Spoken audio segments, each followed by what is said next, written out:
लौह पुरुष सरदार वल्लभ भाई पटेल एक महान स्वतंत्रता संग्राम सेनानी थे। सामान्य किसान परिवार में उनका जन्म हुआ था। देश की आजादी के आंदोलन में बढ़ चढ़ करके उन्होंने नेतृत्व प्रदान किया था।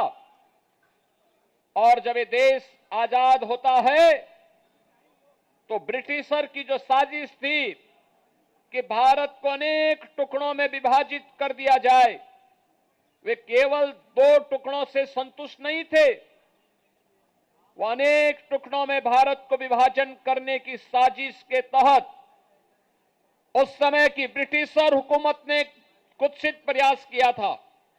उन्होंने देशी रियासतों को इस बात की स्वतंत्रता दी थी कि वे चाहें तो भारत में विलय हो सकती हैं, वे चाहें तो पाकिस्तान में जा सकती हैं और वे चाहें तो अपना स्वतंत्र अस्तित्व बनाए रख सकती हैं।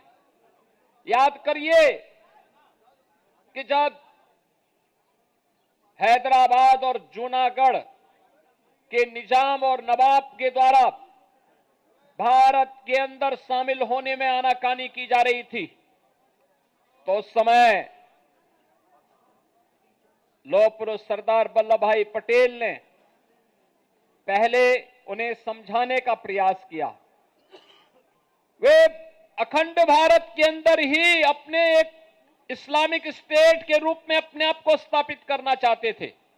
लौह पुरुष ने कहा कि भारत की अखंडता के साथ कोई खिलवाड़ बर्दाश्त नहीं, स्वीकार्य नहीं।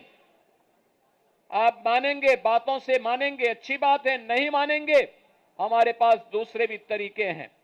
और केवल पुलिस ही पहुंची, फोर्स अभी पहुंची ही नहीं थी कि दोनों निजाम भी, हैदराबाद का निजाम भी और जूनागढ़ का नवाब भी दौड़ गया, भाग गया। भारत छोड़ करके भागने के लिए उन्हें मजबूर होना पड़ा। राष्ट्रभक्ति का भाव जब इस रूप में होता है तब राष्ट्र अखंडता के सूत्र में बंद करके अपनी एकता को सुदृढ़ बनाए रखता है। आप याद करिए, 563 रियासतों को उन्होंने भारत गणराज्य का हिस्सा बना करके अखंड भारत के निर्माण में अपना योगदान किया। और केवल एक रियासत जम्मू कश्मीर या पंडित नेहरू के पास थी, उन्होंने उसे विवादित करने का प्रयास किया। हम सब आभारी हैं प्रधानमंत्री मोदी जी के, जिन्होंने कश्मीर में धारा 370 को समाप्त करके अखंड भारत का हिस्सा बना करके लौह पुरुष सरदार वल्लभ भाई पटेल को अपनी विनम्र श्रद्धांजलि